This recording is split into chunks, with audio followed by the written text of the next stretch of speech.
Hello students, on the last turn we have done physical properties of metals and non-metals. Today we will start with chemical properties of metals.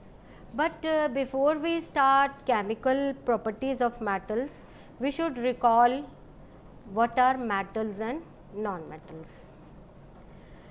So students, as we have studied in earlier in class 9th, that the elements which can lose electrons easily are called metals.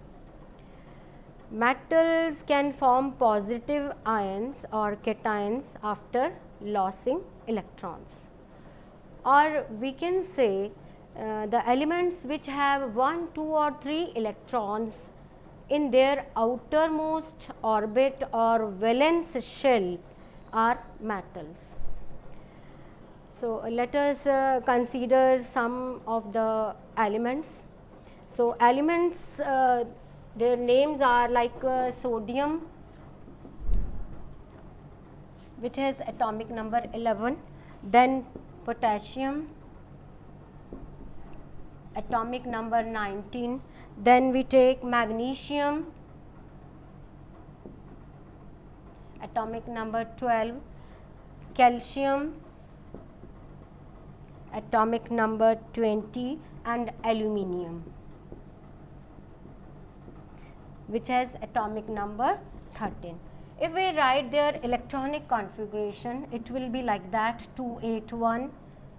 You know how to write the electronic configuration, that we have learnt in class 9th. Then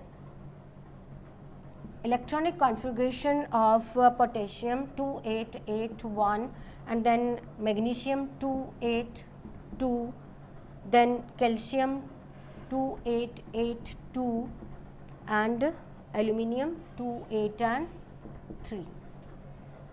Now, number of valence electrons in sodium is 1, in case of potassium it is 1, then in case of magnesium it is 2, in case of calcium it is again 2, and in case of aluminium it is 1. So, these are the number of electrons that are there in their valence shells. And as we have discussed the definition of metals, the metals are elements that can lose electron easily. So, these elements like sodium, potassium, then magnesium, calcium, aluminium, which has 1, 1 and 2, 2 and 1 electron in their outermost shell, these elements can lose electrons easily. So, these are called as metals. But there is an exception also. Non-metals like hydrogen and helium, they also have, hydrogen have 1 electron in outermost shell and helium has 2 electrons in valence shell. So, these are exception and these are non-metals. Now, let us consider non-metals. Non-metals, the elements which have tendency to accept electrons, means which gain electrons easily, are called non-metals. These gain electrons and form negative ions or anions, or we can say elements which have 4, 5, 6 and 7 electrons in their valence shell are non-metals. Now, we take the example of non-metals again.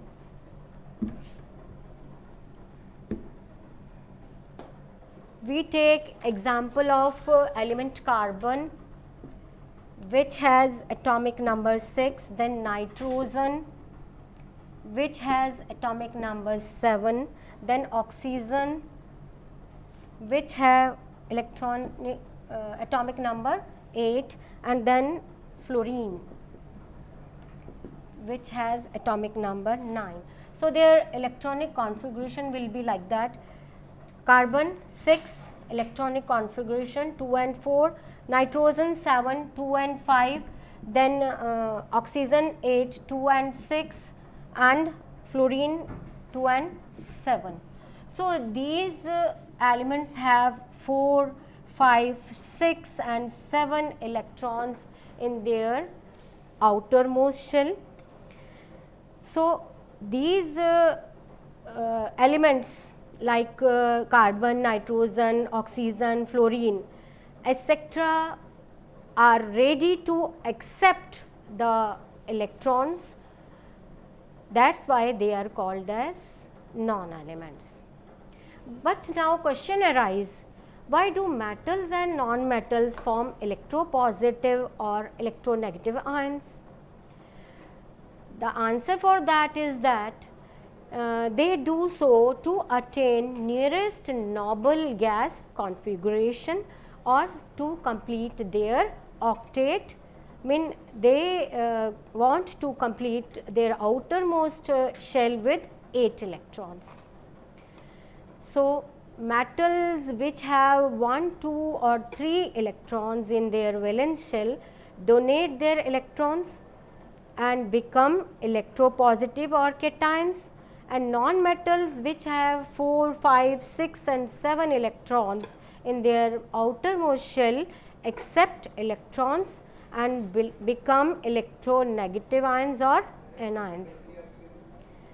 So we can say they both, mean metals and non-metals, both do so, mean accept electrons or donate electrons to attain nearest noble gas configuration, and they do so to become stable. Now we will start with chemical properties of metals. So for that there are given two of the activity on page number 40 and 41. That is activity 3.8 and 3.9. In activity 3.8, it is given, if we take strip of magnesium and clean it with sandpaper, then bring it in contact with the flame by holding it with a holder, we observe that it burns with a dazzling flame. Beside that a white ash is produced. It means it is given in activity when magnesium ribbon is burnt in air, it reacts with oxygen of atmosphere, mean Mg reaction that takes place like that, Mg plus O2 MgO. Magnesium, when it reacts with oxygen, it forms magnesium oxide. So in this activity it is given metals react with oxygen of air and form metal oxides. Now in activity 3.9, that is given on page number 41, it is given in activity, if we take other metals like aluminum, copper, iron, lead, magnesium, zinc and sodium etc. and heat them, then these metals react with oxygen of air and form their oxides. But some metals like sodium, potassium and calcium, they are so reactive that they react very fastly with oxygen of air. Like example is of sodium. When sodium is left in air, it reacts with oxygen of air and form its oxide. It forms sodium oxide. In the similar way, potassium, if it is also left open in air, it also forms its oxide, potassium oxide.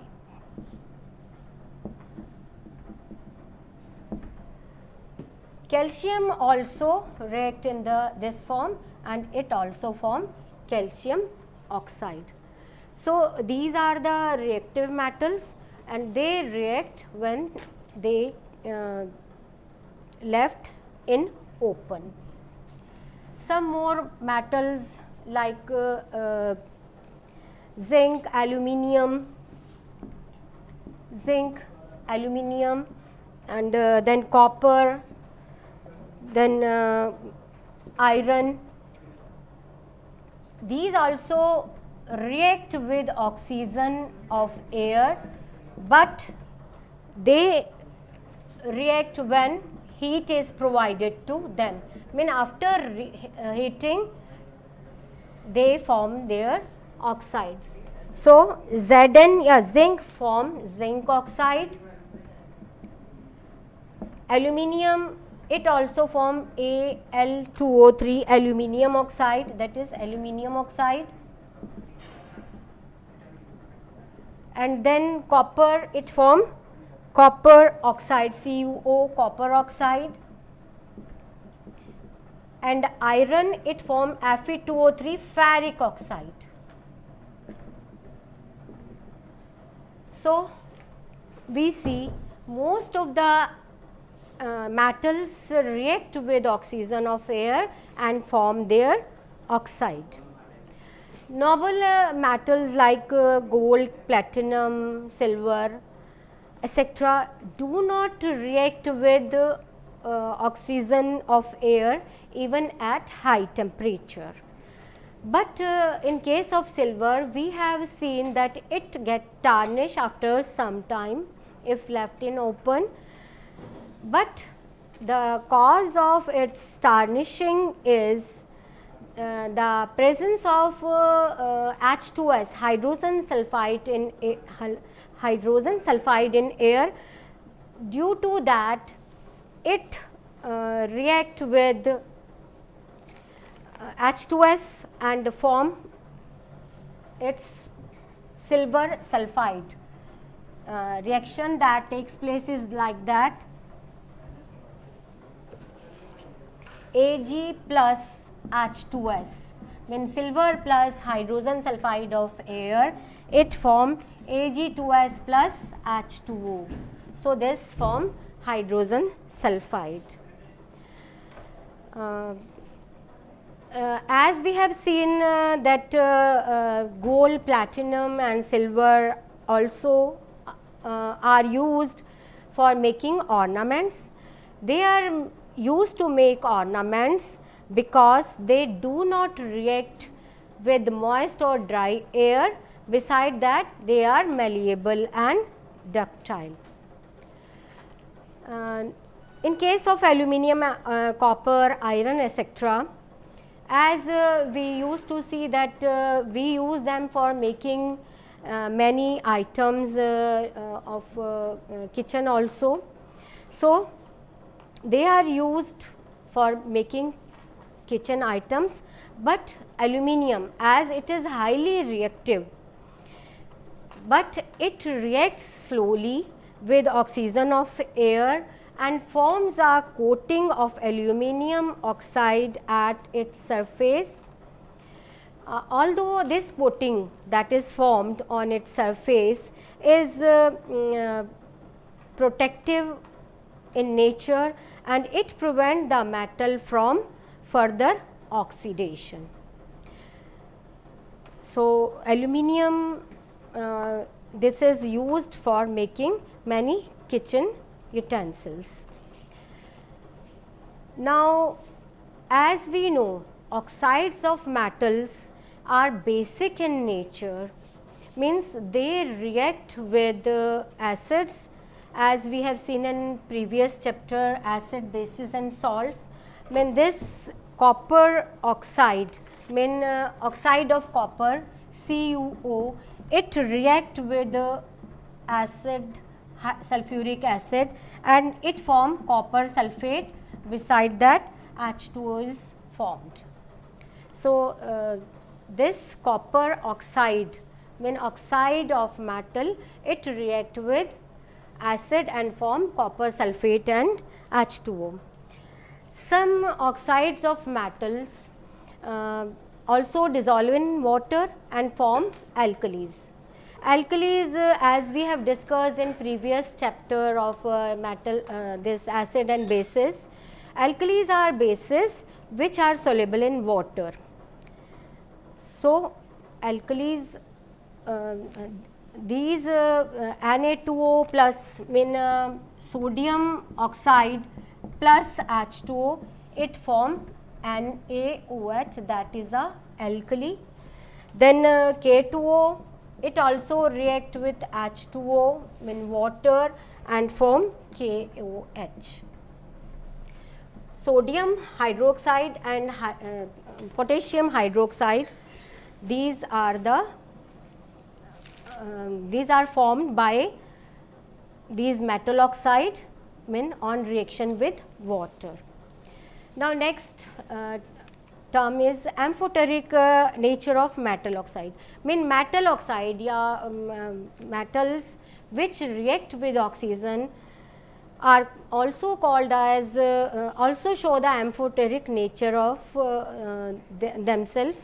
So amphoteric oxides are the oxides which show both acidic and basic nature, are called amphoteric oxide. So there are two of the examples of amphoteric oxide, that is in case of ZNO and this aluminium hydroxide and zinc oxide. These both react with HCl acid and NaOH base. This forms zinc chloride, and beside that H2O is formed, and this form sodium zincate Na2ZnO2 plus H2O. This is sodium zincate, and in the similar way, when aluminium oxide react with acid HCl, it form AlCl3, aluminium chloride, beside that H2O is formed, and in the similar way, when Al2O3 aluminium oxide react with NaOH base, then it form sodium aluminate NaAlO2